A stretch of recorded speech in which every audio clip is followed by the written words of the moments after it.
The following program is sponsored by Friends of Life Outreach International. Coming up on Life Today. What are we trying to do? We just carrying around our dry canteen for whoever. We keep holding it out to somebody. Put a dropper full of water in. A dropper full, could somebody? And he's going, I am a well of living water that will never, ever run dry. Join Bible teacher and author Beth Moore as we spend Wednesdays in the Word.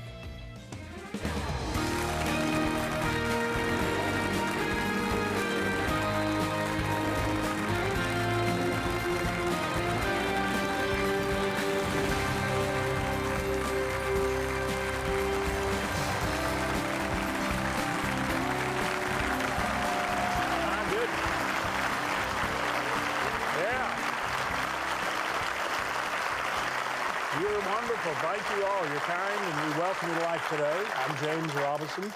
Betty and I are thrilled to have Wednesdays in the Word, which really was birthed with just a God-given desire to take an incredible gifting and a great teacher, Beth Moore, and put her on Life Today every week as a great mission outreach to really help people grow in the Word, and especially women who so many watch television like this during the daytime. And Beth is just gifted, and she's going to be sharing with you about the God who sees. This is the final part of an incredible teaching. But Beth said, I know so many other women that are real close to me now who are so anointed. Why don't we get them to come on Wednesdays too? And so we've been doing that some with Christine Kane and Lisa Bevere and Priscilla Shire. And I hope you saw the movie with Priscilla, War Room. Have any of you here seen War Room yet? Do you appreciate War Room? You know, it was the #2 movie ahead of Mission Impossible the first week, and then it was #1 the second week, which is amazing. So it's been out a while, but I hope you see it. And Priscilla is so anointed. So what we're doing now is Wednesdays in the Word. But today, it's Beth Moore. Would you welcome Beth to Wednesdays in the Word? Here she is.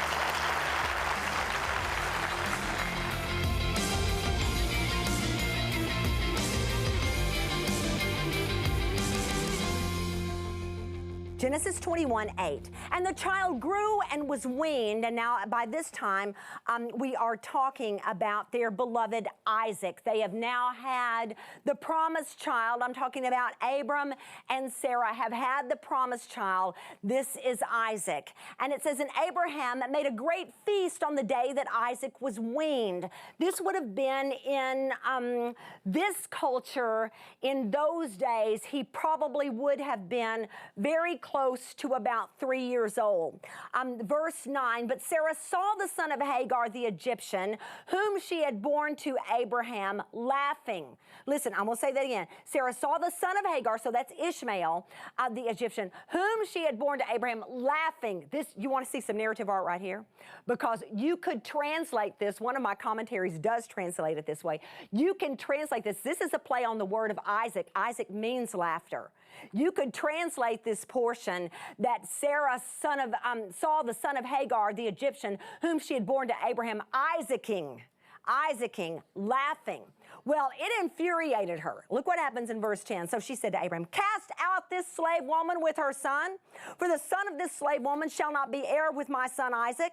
And the thing was very displeasing to Abraham on account of his son. But God said to Abraham in verse 12, be not displeased because of the boy and because of your slave woman. Whatever Sarah says to you, do as she tells you, for through Isaac shall your offspring be named. Verse 13. And I will make a nation of the son of the slave woman. Look at the promise he puts on him, the covenant.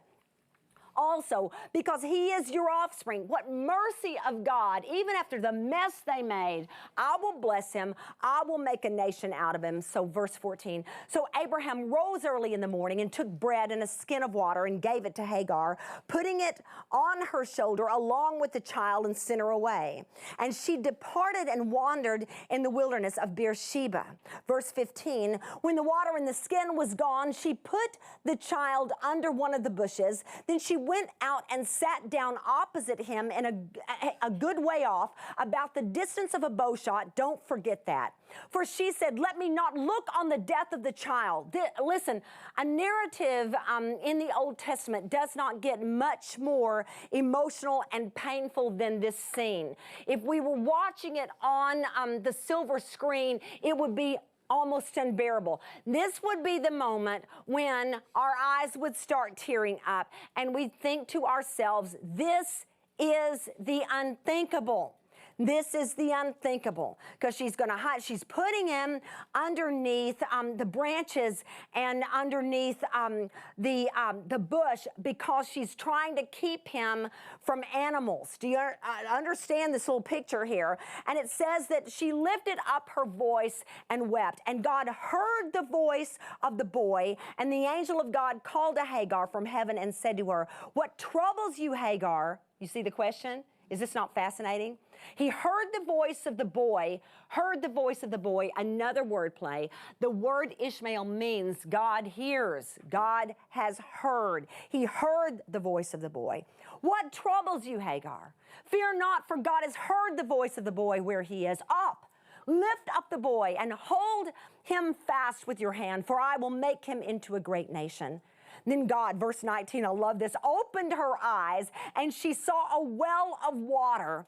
And she went and filled the skin with water and gave the boy a drink. Do you love this? I cannot help but think about John chapter 4 and the Samaritan woman at the well. You know, I thought to myself, sometimes God brings a woman to a well, and sometimes God just brings a well to a woman, doesn't he? What a beautiful, beautiful picture. Then God opened her eyes, and she saw a well of water, and she went and filled the skin with water and gave the boy a drink. And God was with the boy. Everybody say, God was with the boy. And he grew up, and he lived in the wilderness, and he became an expert with the bow, and he lived in the wilderness of Paran, and his mother took a wife for him from the land of Egypt. What a story. What a story. Okay, please notice with me that it says in verse 14 that Abraham rose up early, took bread and a skin of water and gave it to Hagar and sent her with it. And then it says in 15 that when the water in the skin was gone, she put the child under one of the bushes. Okay, let me lean down and grab this. All right, I want you to think canteen with me. Now, this is from Africa. I brought it home as something that stayed in my office for many, many years. Isn't it absolutely gorgeous? And they would, of course, put the water in right here. I wish this were actual skin, because it would be so perfect. I thought it would even be very convenient of God if he could just like turn it into it in my suitcase between Houston and Dallas, and then I could just make it the perfect example, but alas, it is a gourd. So there'll be no way to do that. But Keith and I just kept going back and forth when he said, why in the world are you taking that? He said, Elizabeth, I said, because I'm doing a demonstration with a canteen, a skin of water that Abraham gave to Hagar. And he said, honey, that is not a skin of water. That is a gourd. I said, I realize it is a gourd, but it is a gourd of the Lord. That's the gourd of the Lord. And then I just kept going. He just came back with one right after. Philippians 4:7. And the peace of God, which surpasses all understanding, will guard your hearts and minds in Christ Jesus. Proverbs 13:3. Whoever guards his mouth preserves his life. We just went on from one gourd to another gourd to another gourd. But this is really important, and this is even a pretty big one. So say, for instance, that Abraham sent Hagar out with this full of water. And then before you know it, the water in the skin was gone. Puts the boy under one of the bushes. He's crying. She's heartbroken. She sits to where she cannot hear him clearly like that. And she gets the second of a double theophany. He comes again and asks her what troubles her. I want you to notice that he opens her eyes to a well. I want to say this to you because it struck me so fiercely in my heart that all people can do is really fill up our canteen. Isn't it the truth? I mean, this is it. This is what Abraham offered the woman. Here is a canteen full. Because we want people to give to us so much, and God bless them, may they. That's part of the heart of God. But I'm just saying, when we look to other human beings for our supply, we're going to have a skin that constantly runs dry. And then we carry this thing around like a badge, because it's, I mean, like if it's our husband and it's run dry, it's our spouse and it's run dry, it's our friend, she's not paying the attention to us that we need her to. And so, I mean, we just like go to our family reunion, it's our family, they've not come through for us, and we just bring our empty canteen and just do a lot of this. Nothing in it, absolutely dry. This is what you have given me. On our wedding day, you filled this thing up, handed it to me, and a month later, this thing was dry and there's never been another ounce in it. Listen, do you want a canteen, or do you want a well? A well, a spring of living water that never does run dry. What are we trying to do? We just carrying around our dry canteen for whoever. We keep holding it out to somebody. Put a dropper full of water in. A dropper full, could somebody, and he's going, I am a well of living water that will never, ever run dry. Listen, people cannot keep our tank full. They just can't do it. The scene is so heartbreaking in so many ways because Ishmael is still a boy, but he's old enough to need to act brave. Anybody know what I'm talking about? Okay, I got to tell you something before we close. Most interesting thing to me, the wording that God uses with her in verse 18. Up, lift up the boy and hold him fast with your hand, for I will make him into a great nation. You want to hear a real literal rendering of this according to one of my commentaries? It would say this: make strong your hand in his.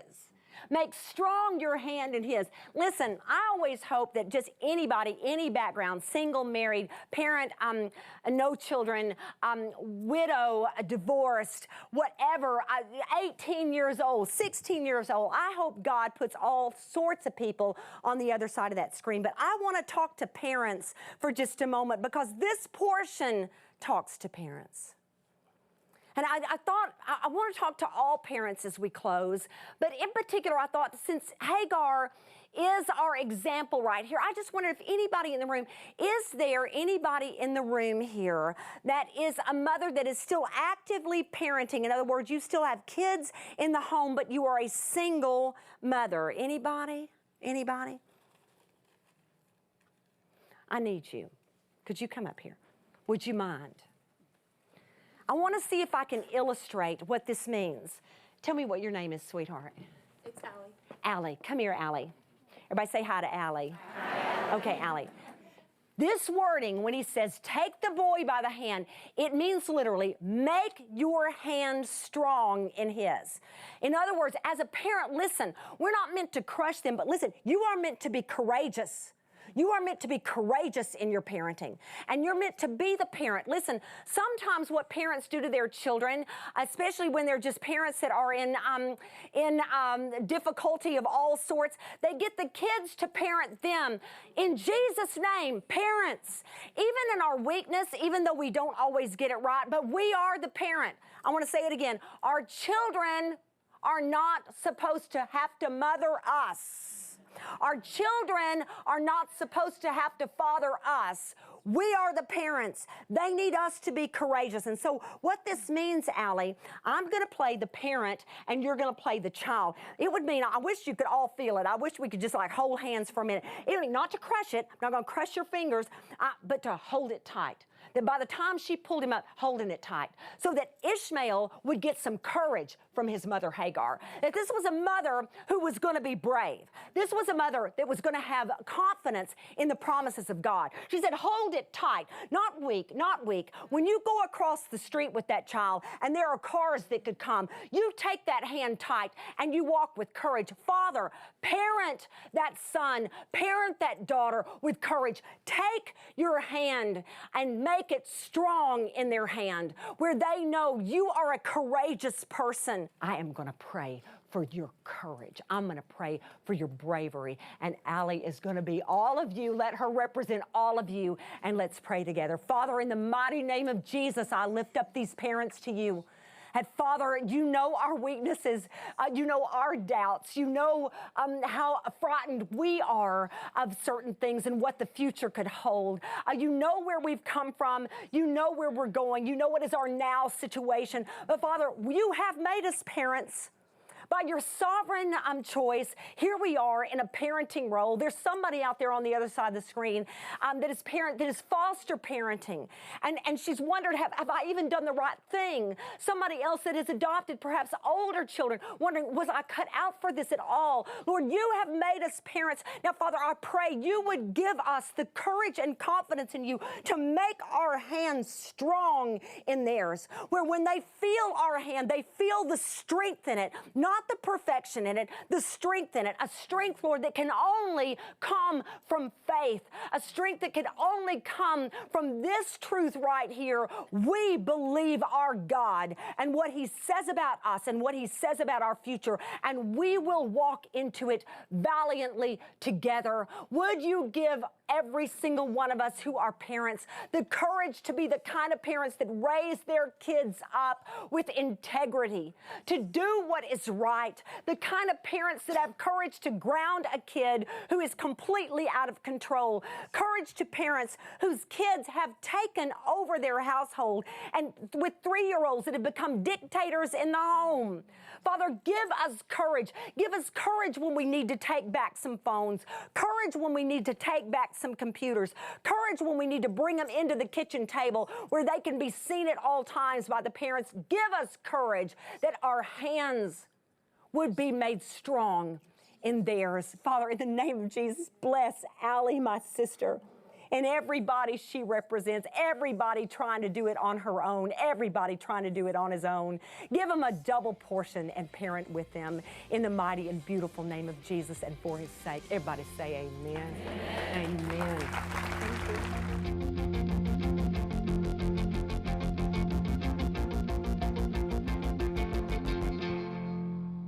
Oh boy, Beth, thank you. Thank you for your life, your witness, your gift, the truth that you deliver in love and power, and for your prayer. I want all of you who are watching to know that we're about to let you look in on a scene that Beth's been a part of many times. And what a blessing she is, because she's got a missionary heart. And you're going to hear someone else with a great heart for missions, and that's Jeannie Rogers. I really want you to just kind of move in as though you were there, clothed first in the Lord Jesus, but then also just like with Jeannie. And ask God to let you sense what she saw and felt, but beyond that, what God feels, and the incredible blessing that can come through you, the power of love. Watch very closely. 9,000 miles by air and hours in off-road vehicles. Our journey to reach these desperate locations are long, but they pale in comparison to the suffering of those who await us.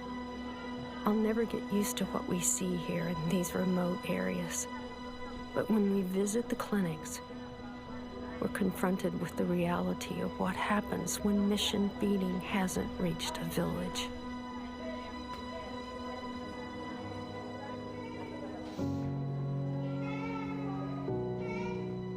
If you look at this little kid, I mean, just look at the way she looks at you. I'm struggling. I'm actually struggling to survive. I'm just struggling to live. You know, and that's what malnutrition does to the body. Oh, Jesus. Oh, precious one. Oh, precious one. We want you to live. Jesus, bring life into her body.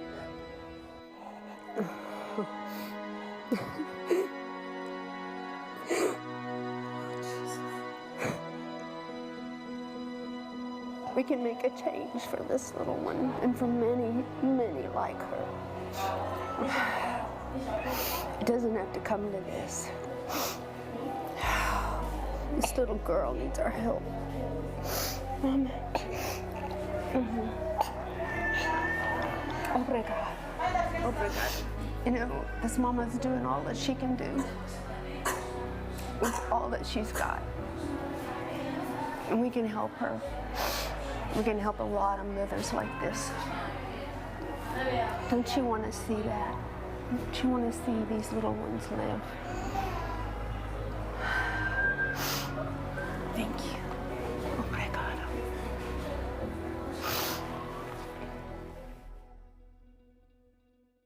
God bless you, little baby. Beth Moore held a little baby boy named Matthew. And Peter Pretorius, our mission overseer, said he'll not likely be here tomorrow, Beth. I don't think he'll make it through the night. And she prayed with a broken heart. And then she and her husband, Keith, came and sat right here in the Life Today studio. Months later, and I looked over at Beth and I said, Beth, baby Matthew's alive. The Life Today viewers made sure. That baby's alive. And then Beth Moore went back 2 years later and played soccer with Matthew. And you want to know why? Is the love of God through people like you and people like you. That's right. Who said, I don't want to just weep. I want to heal. I want to help.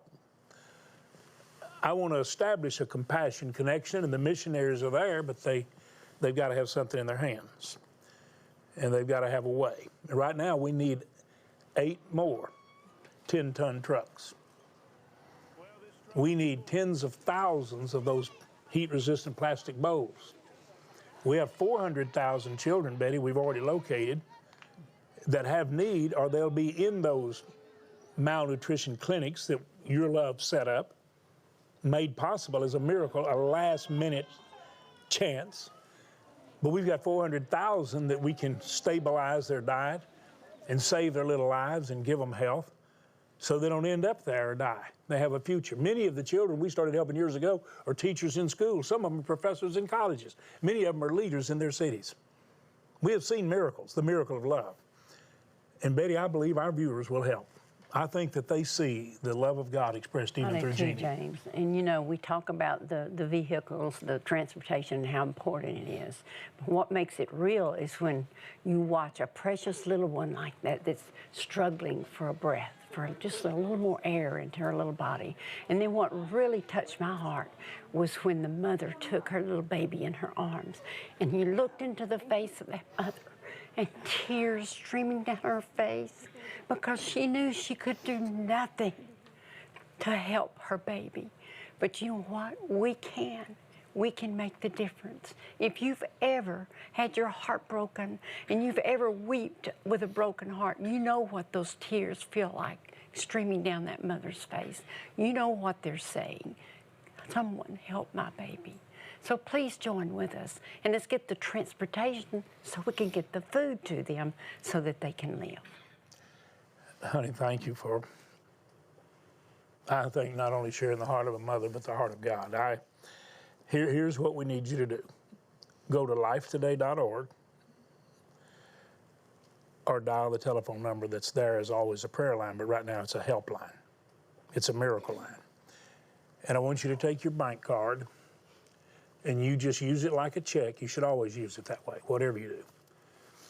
And make the gift God puts on your heart. Now keep this in mind, 30, 50, 100, we're able to feed 3, 5, or 10 children for the next months. This extended period of time, that's what it'll do. Please help us. We have 400,000 children need a lot of people's help. For many months now, right now, we need your help. And we need over $300,000 for the trucks, 8 10-ton trucks.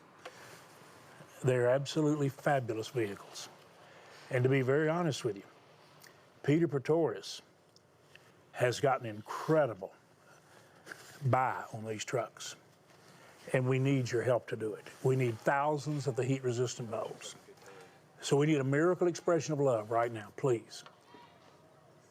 Would you right now go to lifetoday.org or would you dial that number? If you want to write a check, make it to Life, but call the number and tell us what you're putting in the mail. We have to know so we can let the missionaries know, yes, the help is on the way, the trucks are coming. Please do it. We have some beautiful gifts to send you. as an expression of our love and gratitude. You're giving to literally express and give life. Thank you for doing it. Disease, malnutrition, starvation, all terrible human atrocities being faced every day by people living in remote and impoverished areas of Africa. And those at greatest risk are the children. Life's Mission Feeding Program is there, able to feed and care for over 400,000 children in crisis areas of Angola, Mozambique, and Sudan. With previous food reserves gone and malnutrition levels in Angola rising due to increased food scarcity, we desperately need to replenish our supplies for our feeding programs immediately. Your life-saving gift of $30, $50, or $100 will help feed and care for 3, 5, or 10 children for the next 3 months. Also, please consider an additional gift toward our $316,000 goal to provide 8 all-wheel drive trucks and 76,000 new bowls for the children. As our thank you, we'll send you this soft-cover journal Bible featuring the Gospels, Psalms, and Proverbs for your devotional time in the Word. With your gift of $100 or more to help feed 10 children, please request the complete Holy Bible Journal Edition, perfect for keeping notes and insights as you read and study. And finally, with your gift of $1,000 or more to help feed 100 children, you may request this beautifully framed canvas print of The Forest Chapel by Thomas Kincaid. Please call, write, or make your gift online today.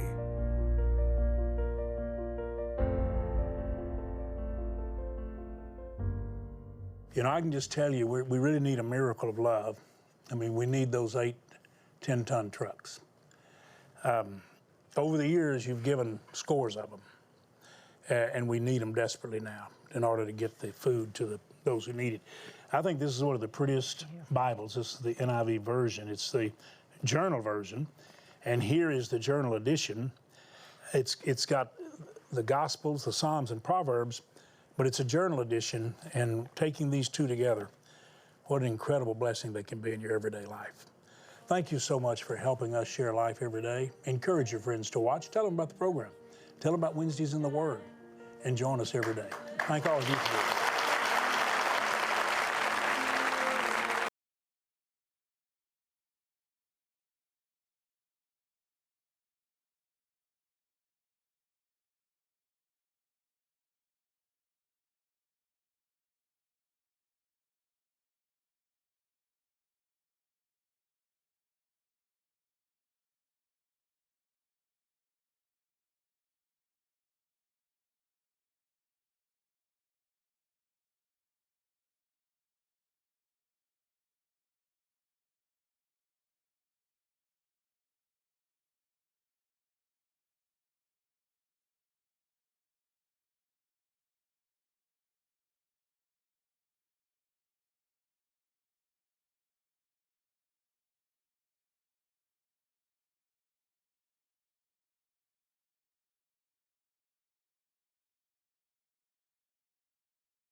Tomorrow, with over 60 million views, YouTube sensation Jefferson Bethke explains why Christianity is so much more than going to heaven when you die.